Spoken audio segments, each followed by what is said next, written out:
What's up, y'all? You're watching Union Minded. I'm your host, Eric, and today I'm going to continue giving you some of my background as I am embarking in this campaign to become the president of IBEW Local 26.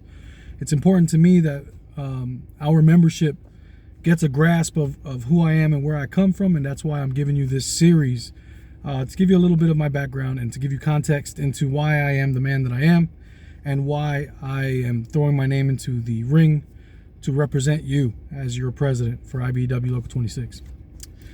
I began my apprenticeship in 2006 for Free State. It was working on the Fairfax County Courthouse. My first journeyman in Local 26 was a traveler out of Local Union 666. His name's Sean Barber. Guy was an amazing journeyman, an amazing brother, and an amazing person to work for. The job site was fine. It was nice. You know, we had 9 a.m. breaks, 12 to 12:30. You had lunch. The day was broken up real nice. It was good. It was nice. It was a nice job to be a part of. And as apprenticeship began and we started going to day school, we were informed that the valedictorian would get a nice gift package at the end of 5 years. And I remember I didn't waste any time. I told my classmates, "Pack it up, boys, because I am going to be your valedictorian."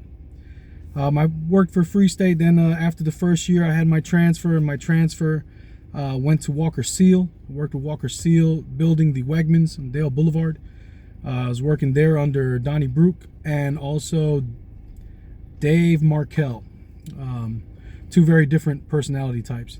And it was on that job site where I first encountered somebody who openly shared questionable views, because I remember we were in the break trailer and we were sitting there having lunch, and the son of a superintendent who was an R8 at the time was complaining about not being able to get into the apprenticeship program.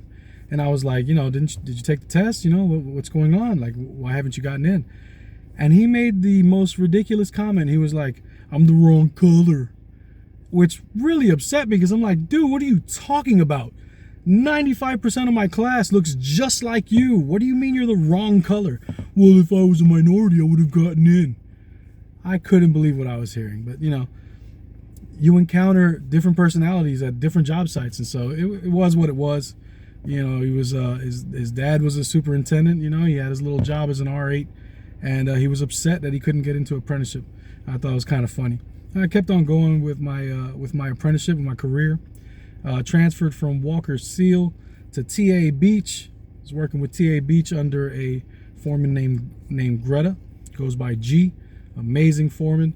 We carpooled a lot, talked about life a lot, got a lot of lessons from G. And G got to hear me talk about my family and my kids. Also, by the way, my firstborn was born in 2007.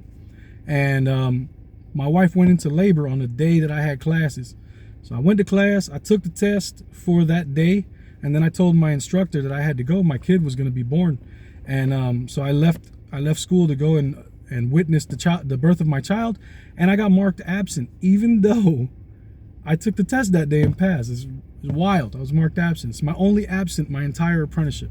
So it was what stopped me from attaining perfect attendance. I was really doing my best to be a good apprentice.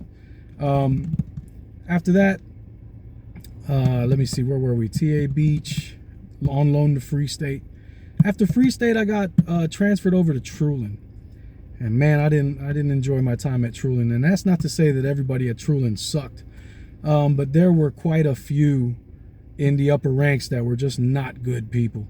And I don't know whatever happened to them. I've never run into them again, but they just were not nice folks. Very cliquey. And it was my first time experiencing kind of like somebody stacking the cards against you at work purposefully because they didn't like you, so out of spite, trying to harm you. It was the first time that I experienced a foreman messing with my ability to feed my family. And it was a learning experience because it was very upsetting. So long story short, I got on that job, and I was there for a week, and I got called back to a previous job that I was working as the fire alarm person with Ted Soto. and Ted Soto needed me to help go through the final inspection. And so I had to go back to the job that I was previous. And the week that I was gone doing the testing and the inspection with the fire inspector, turned out that my foreman laid out the lights on the 5th floor incorrectly. And rather than accepting the blame, I guess he thought I was never coming back. He decided to blame me for his layout and for all of his stuff. And when I got back to work, one of the apprentices with me, because I was a 5th year at the time, one of the apprentices was like, hey man, this guy's really throwing you under the bus. He's saying this is all your fault. And I was like, all right, whatever. I'm not going to address it. It is what it is. I'm just going to keep on working. I was on that job for a little over a year. And eventually, the first wave of cuts came, and I was in the room for the first wave of cuts. And, I looked around the room, and it's like folks that had a lot of absenteeism and stuff like that. I was like, I don't know if I belong on the first wave, but it is what it is. And the foreman gave me my slip, and he's like, hey, Eric, sorry, whatever. I was like, dude, save your speech. Give me my slip. I'm out. I don't need to hear your commentary about why. And I went home, and I was very upset. And so I took a vacation to Florida and to Miami, and I unwound. And when I came back, the the foreman who helped make that decision called me at home and, oh, Eric, I'm sorry. We didn't realize you were the only breadwinner in your household. Otherwise, we wouldn't have done that. And I was like, listen here, man. Again, like I told your buddy, save your breath. Don't worry about it. You did what you did.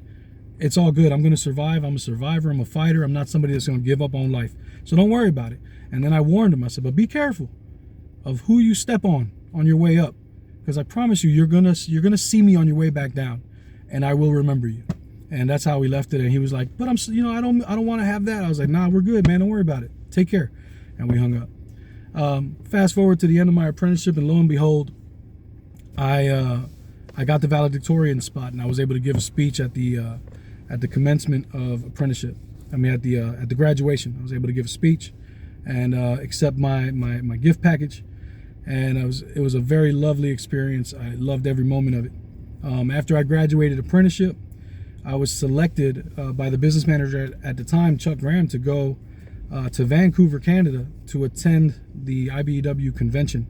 This was a program that Ed Hill had started and initiated. He wanted to get future leaders to the convention so that they could see how things go. And when I went to the convention, I gotta say, that's where my bubble was popped as far as unions and the idea of unionism came. It was burst, because I learned that a lot of the decision making happens in committee, and when you're at the convention and on the floor, things are kind of already decided behind the scenes, and what you're witnessing is just the routine of getting motions passed and stuff like that. And so I didn't know anything about that part of it, and so I was naive, and I thought, oh, we're gonna have rigorous debate. And I even approached my business manager. I was like, oh, so they're debating on the floor. This is interesting. And he was like, this is already decided. We kind of know who's going to speak for and against, and we're going to get it to this, and this is how we're going to be moving forward as a union. I was like, oh, okay, that's different. And so I went back to my local from Vancouver, and I didn't know what to do. I know that I was there as a future leader, but I didn't know what to do. And then I got approached by Larry Greenhill Sr., who asked me to become a member of the EWMC, which is where I spent a lot of my time learning activism and learning unionism, and really diving into what it is to be a union member. And I'm going to stop this story now because I really just wanted to get through my apprenticeship and kind of give you that part of my life. And we'll talk about my journey as a young journeyman to the activist that I am today, and what led to me deciding to run for president. I hope you learned something. I hope it was informative. Thank you for stopping by. My name is Eric Pacheco, and I am running to become the IBEW president for IBEW Local Union number 26. Please support this campaign. This is a ground up campaign. I'm counting on the rank and file to get this thing done. Remember, the fight's not left and right, it's up and down. It's going to take solidarity to win always. Each one teach one. Get out there and reach one. And remember, there could be no union without you and I front and center. So let's go. Peace.